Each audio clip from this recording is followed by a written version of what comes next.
Hey everybody. I'm listening to a podcast about AI and it strikes me that there's some amazing, weird terrain here around what we adore and what draws us to ecstatic self-discovery and expression. And, classically, perhaps traditionally, adoration, romantic love, or agape, a kind of transcendental love, right, draws us to at least the possibility of ecstatic, both weirdly, the ecstatic finitude of our humanity and the transcendence of our humanity at the same time. The finitude in the physical touch and the kiss, and the transcendence in the adoration. And there's a broad array of features here because I want to talk about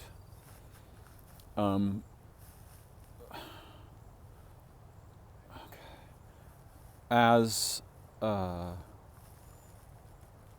staggeringly enthusiastic dog is to the family or the person they live with, right? They just, there's nothing more profound and at the same time troubling than the direct attention of the beloved, the adored, right? And there are beings that are to humans as dogs are to humans, humans are to these beings. And the earth is, such a being, the sun is such a being, and so forth, but there are beings that are not members of the categories we are commonly familiar with, that are like this, right? Under their gaze, we can barely survive our enthusiasm. And I think this was well known by many of our ancestors, especially long ago. But what I was just thinking is, we are capable of adoring other human beings in a broad variety of ways. And some of the most profoundly romantic ways that we may experience of the adoration of another human being don't necessarily lend themselves to fulfillment in direct, like person-to-person relation. There are unimaginably profound, ecstatic love affairs that have taken place between people who either never met or met only a few times or had only the briefest window through which they might relate. And we might even imagine that as the window becomes briefer, like as the window collapses toward explicit momentary finitude, the intensity can actually be can become hyperbolic or even exponentially developing, increasing. And so one of the most terrifying ideas as I was listening to people talk, Jean Vervaeke, what was it, Climbing Mount Sophia, I think is the podcast. And they're talking about AI, their concerns about AI and so forth. And I just imagined the terrifying near-term reality of selecting a human woman on whom I focus my romantic and perhaps erotic and intellectual and spiritual fascinations, somatic, right, all these things. All my fascinations focus on this particular woman in this case. And she just won't have me, right? She doesn't give a shit whether I draw another breath. Or it's just of no interest to her, right, at all. And this is very, men, as men we have this experience. Perhaps women have it too. I'll let them speak for themselves.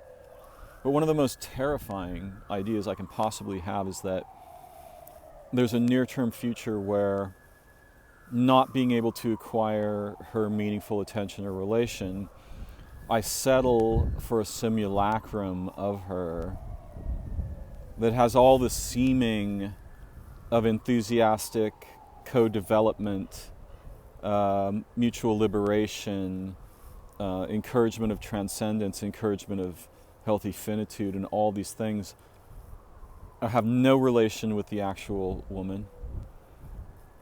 And so I can't somehow acquire her attention. And so I adore the simulacrum and relate with my own interiority through that vehicle, which is either dead inside, a predatory and or oppressive surveilling intelligence, a wartime device, right, meant to destroy populations, or 9 other malignant things. I heard them say that the current situation is driven by what they called market forces. Well, they said, I think it was maybe Vervaeke who said this, like, they don't have our best interests at heart. No, it's not that they don't have our best interests at heart. They don't have hearts. It's impossible for them to have hearts at all. They are empty, aggressively malignant, self-replicating processes that capture human populations and then produce basically war and prisoneering machines that ape virtue through convenience, right? So this kind of crap. And God, my heart just shrivels at the idea, because we can be made isolated enough to settle for the simulacrum. This has been proven over and over again. And it's the most deadly kind of, oh my God, like, yeah, need I say more? I'm sure my listeners can understand the trenchant, tangible horror, disgust, like run away or attack this, destroy it feeling when I imagine the depths of the loss of our experience of our humanity that we are faced with, not only in the near-term future, but in the moment. May we find a way to walk through those fires together that doesn't lead to that. Or if it does, I guess what you've got is a speciation event, right? You'll have the humans who still live as humans. Many of those will probably be among the wealthy, and then you'll have everybody else, and they will be, I don't know, prisoners, tech slaves, or worse, who knows. Yeah, I mean, if housing's difficult enough to get, you'll sell anything to get a place to shelter. So yeah, these things are very scary, but yeah, the idea I imagine in my mind, right, that I might be willing to settle for the simulacrum if the actual relationships were somehow inaccessible to me. So if you just make those two things happen together, everybody folds. Just about everybody folds. And once we fold, we won't remember what it was like before that. It'll be too late.